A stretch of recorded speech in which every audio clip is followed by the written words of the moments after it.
Prime time India में मैं हूं शकील बागमारे। आइए देखते हैं प्राइम टाइम में आज क्या है खास। तबलीगी जमात के लोगों पर एफआईआर हुई रद्द। मुंबई हाईकोर्ट ने मीडिया को लगाई फटकार। मथुरा की मस्जिद गिराने के ऐलान करने वाले 13 अफराद के खिलाफ फर्जी ट्रस्ट बनाने का मामला दर्ज। बिहार में नए घोटाले का खुलासा। 65 साल औरत ने 14 महीनों में 8 बेटियों को जन्म दिया। दाऊद हमारे देश में नहीं है पाकिस्तान। महात्मा गांधी जी का चश्मा 2.5 करोड़ में नीलाम। देश में कोरोना के हालात और जानते हैं आज का इतिहास। आइए देखते हैं खबरें विस्तार से। तबलीगी जमात के लोगों पर एफआईआर हुई रद्द। मुंबई हाईकोर्ट ने मीडिया को लगाई फटकार। दिल्ली के हजरत निजामुद्दीन तबलीगी जमात मरकज मामले में मुंबई हाईकोर्ट की औरंगाबाद बेंच ने एक इंतहाई अहम फैसला सुनाया। अदालत ने तबलीगी जमात मामले में मुल्क और दूसरे मुल्क के जिम्मेदारों के खिलाफ दर्ज एफआईआर को ये कहते हुए रद्द कर दिया कि इन्हें बलि का बकरा बनाया गया है। अदालत ने कहा कि इस मामले में तबलीगी जमात के लोगों पर इन्फेक्शन का जिम्मेदार बताने का प्रोपेगेंडा चलाया गया जो मुनासिब नहीं है। मुंबई हाईकोर्ट ने इस मामले में मीडिया को भी फटकार लगाई। आपको बता दूं, जब कोरोना का जामिया दिल्ली मरकज से जो मामला उठा उस पर कई गोदी मीडिया के एंकर चीख कर ये बताने की कोशिश कर रहे थे कि ये कोरोना जहाद है। यहाँ तक कि कई मीडिया एंकर ने ये भी कहा कि ये कोरोना बॉम्ब है जो यहाँ से ब्लास्ट हुआ। इस तरह के इल्ज़ाम चीख कर गोदी मीडिया लगा रही थी, जिसे आज मुंबई हाईकोर्ट ने इन सभी मीडिया हाउसेस को लगाई है एक बड़ी फटकार। इससे ये साबित होता है कि ये लोग बिना वजह बिना किसी जानकारी के एक मज़हब को जिम्मेदार ठहरा रहे थे। आज जो फैसला आया है, इस फैसले से ये साबित होता है कि इस देश का कानून अभी जिंदा है और जो अपने आप को खुद जज बनकर जो जज कर रहे थे उन लोगों के लिए उनके गाल पर ये सबसे बड़ा तमाचा है।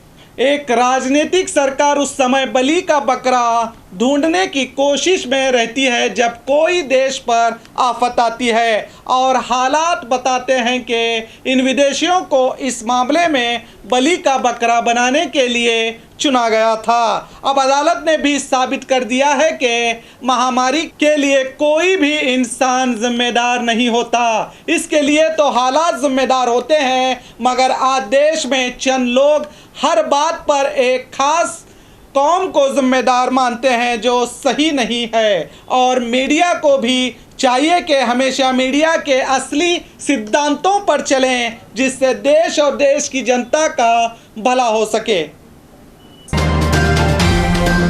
मथुरा की मस्जिद गिराने का ऐलान करने वाले 13 अफराद के खिलाफ फर्जी ट्रस्ट बनाने का मुकदमा।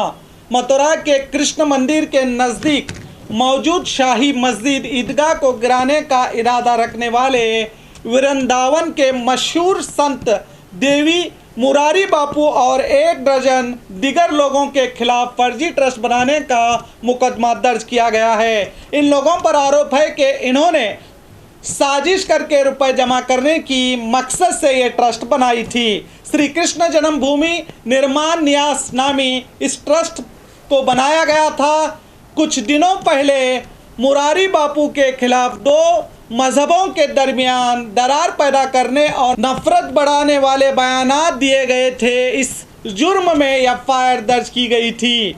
मथुरा के मुकामी शहरी इनके इस बयान से दूरी बना चुके हैं। अब देश में आए दिन लोग कानून को ठेंगा दिखाते हुए अपने निजी फायदे के लिए कुछ भी अनाप शनाप बोलते रहते हैं। पिछले दिनों कर्नाटक के मंत्री ईश्वरप्पा ने भी एक ऐसा ही नफरत भरा बयान दिया था। अब ऐसे लोगों का मुंह बंद करने के लिए सुप्रीम कोर्ट को आगे आकर एक नया रूलिंग पास करके ऐसे नफरत भरे लोगों को सबक सिखाना चाहिए, वरना देश में बचा कुचा भाईचारा भी ऐसे लोगों के वजह से खत्म हो जाएगा।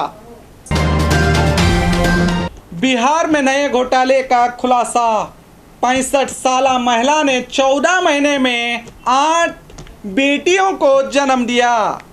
अजीब लग रहा है ना कि 14 महीने में 8 बेटियों को जन्म देना, जो किसी भी महिला से हो नहीं सकता और ना ही कुदरत इसकी इजाज़त दे सकती है, मगर बिहार में ऐसा देखने को मिला है। तो मैं आपको बता दूं, बिहार के नीतीश हुकूमत में सरकारी योजना के साथ एक हैरान करने वाला घोटाला सामने आया है। मामला मुजफ्फरपुर का है, जहां एक 65 साला महिला ने 14 महीने में 8 बच्चों को जन्म दिया है। सुनने से पता चलता है कि ये मुमकिन बात नहीं है, मगर कागज़ों में ऐसा ही नज़र आ रहा है। ये खेल बच्चों के हिफाजत को लेकर चल रहे जनानी बाल सुरक्षा योजना के साथ हुआ है। इस योजना के तहत मिलने वाली रकम को घोटाले बाजों ने अपने जेब में डाल ली है। बताया जा रहा है कि इस योजना का फायदा पाने वाली औरतों में कई की उम्र 60 साल से भी ज़्यादा है, जो असल में पिछले 20 सालों से किसी भी बच्चे को जन्म नहीं दिया है। इस योजना के तहत इन महिलाओं के अकाउंट से रुपए डालकर निकाल भी लिए गए हैं, जबकि इन महिलाओं को पता भी नहीं चल पाया और इन्हें 1 रुपया भी नहीं मिला। जिसके नाम पर पैसे लिए गए उसे पता भी नहीं चल पाया।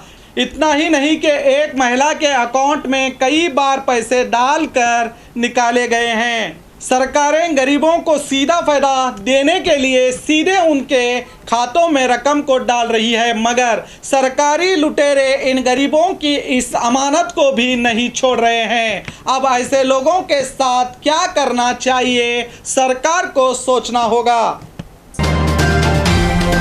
दाऊद इब्राहिम हमारे देश में नहीं है, पाकिस्तान। दाऊद इब्राहिम की मौजूदगी पर भारतीय मीडिया में चल रहे न्यूज़ का खंडन करते हुए पाकिस्तान के फॉरेन मिनिस्टर ने एक बयान जारी करते हुए कहा है कि भारतीय मीडिया में दावा किया जा रहा है कि पाकिस्तान ने अपनी सरजमीन पर दाऊद इब्राहिम की मौजूदगी को कबूल कर लिया है। ये दावा बेबुनियाद और गुमराह करने वाला है और पाकिस्तान ने इस बात से भी इनकार किया है कि वो 88 लोगों पर नई पाबंदियां लगाने जा रही है। खबरों के मुताबिक बैनुल अक़वामी तंजीम FATF financial action task force की निगरानी की फहरिस्त से निकालने की कोशिशों के तहत पाकिस्तान ने दहशतगर्दों की फहरिस्त में दाऊद इब्राहिम का नाम भी जोड़ दिया गया है और दाऊद का पता कराची में वाक़े व्हाइट हाउस के तौर पर है। अब अपने बयान को तब्दील करते हुए पाकिस्तान के फॉरेन मिनिस्ट्री ने अपनी बात से पलटते हुए दाऊद इब्राहिम की मौजूदगी से इनकार किया है। दाऊद इब्राहिम पर मुंबई में 1993 में होने वाले सीरियल बॉम्ब ब्लास्ट धमाकों का ये आरोपी है, जो धमाकों के बाद मुंबई से फरार हुआ था। दाऊद इब्राहिम भारत की मोस्ट वांटेड लिस्ट में शामिल है। अब देखना है कि भारत का इस पर क्या जवाब होगा। जो पाकिस्तान के फॉरेन मिनिस्टर ने तो सीधे ऐलान किया है कि वो पाकिस्तान में दाऊद नहीं है। महात्मा गांधी जी का चश्मा 2.5 करोड़ में नीलाम।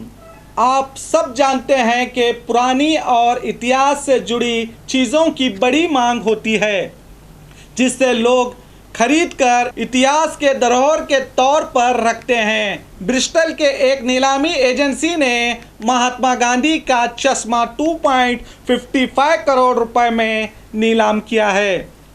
इसे अमेरिका के एक कलेक्टर ने खरीदा है। नीलामी एजेंसी का कहना है कि उनको 3 अगस्त को ये चश्मा एक लिफाफे में मिला, जहां किसी व्यक्ति ने उसे छोड़ दिया था। एजेंसी के मालिक ने जब कहा था कि उन्हें उम्मीद है कि ये चश्मा 14 लाख की कीमत में बिकेगा, जो कंपनी के इतिहास में एक अहम नीलामी होगी। मगर नीलाम के दौरान ये बोली बढ़कर आखिरकार ये चश्मा 2.50 करोड़ रुपए में नीलाम हो गया।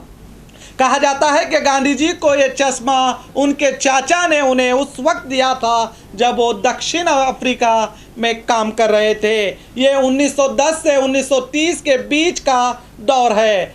बीबीसी संवाददाता गगन सब्रवाल के मुताबिक नीलामी करने वाले ब्रिस्टिल के मुताबिक लगभग 50 साल तक ये चश्मा एक अलमारी में यूं ही पड़ा हुआ था। नीलाम करने वाले एक व्यक्ति इसको फेंकना चाहते थे क्योंकि उनके मुताबिक इस चश्मे से उन्हें कोई फ़ायदा नहीं हो रहा था, मगर उन्हें क्या पता था कि गांधी जी का चश्मा उन्हें एक दिन मालामाल कर देगा।